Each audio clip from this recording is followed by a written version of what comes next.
Welcome to Slaughterhouse Stories. I hope you enjoy the story I have for you tonight.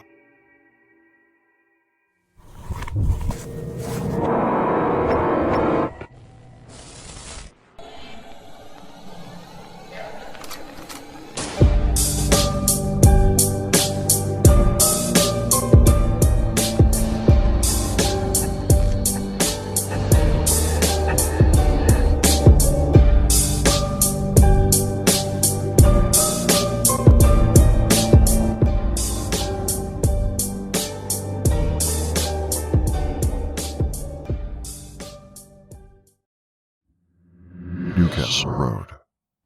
Oh God. I don't know how I got through this. That's what I think as my wife Rebecca and I walk away from White Hills Cemetery. My lifelong best friend Anthony was buried today. The shock of his death still manages to shake me from my sleep at night. I find myself breaking down at work. Anthony and I did everything together, and I mean everything. From stealing candy at the store's children, fishing at the river not far from where he's now buried. We rode to prom together. We even got married a few days apart, just so we could go on our honeymoons together. We just lost his wife, Elizabeth, around a year ago. Breast cancer took her and left him broken. You wouldn't have known it to look at him. Always smiling, quick-witted, but I've known him forever. I could see the pain in his eyes. I made sure to try to visit him as often as I could. I hated thinking of him alone, with just a dog to comfort him. It was hard, but he was slowly getting better.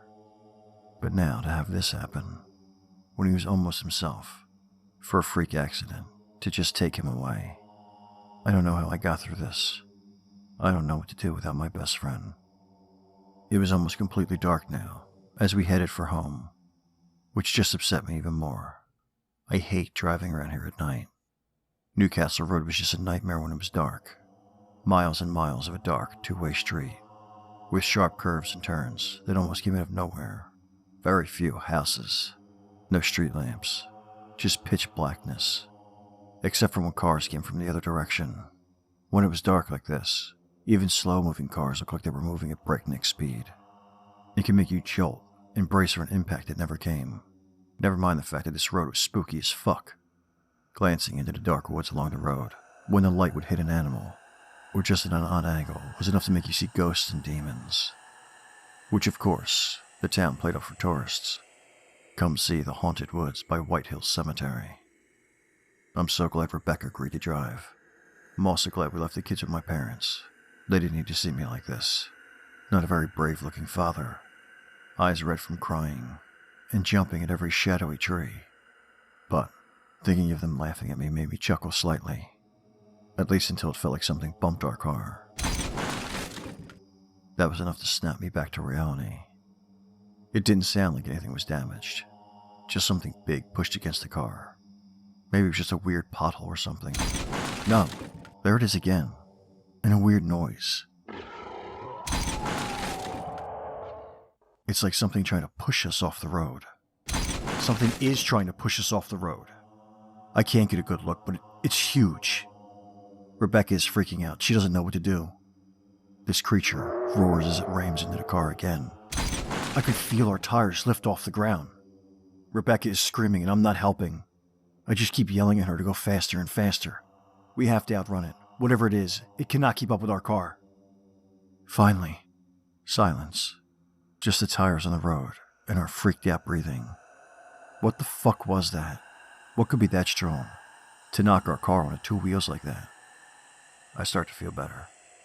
I'm calming down as I look ahead and see the red taillights of a truck further up the road. It seems like the taillights are going on and off, almost like they're blinking. What the fuck? That's not a truck.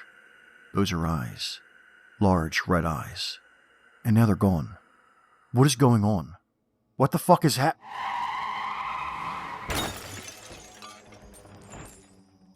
The car is flipped over completely. Our bodies crashing along with broken glass and whatever we had in the car with us. I black out for a moment. Just a moment. But long enough that when I come to, I could see Rebecca hanging onto the car as something tries to drag her away. Blood is running down her face as she looks at me and reaches out to me, pleading for me to grab her hand, to save her. I reach out, but the seatbelt is holding me. She lets out a scream that breaks my heart as she loses her grip and is dragged away into the darkness. My Rebecca, my wife. But I can hear breathing in my ear. I can feel the heat of that breath on my blood-soaked face. It's almost like... You're coming with me. That's it for tonight's story. But before we end things, your favorite scary story narrator, me, I hope, would like you to check out the Slaughterhouse Stories podcast.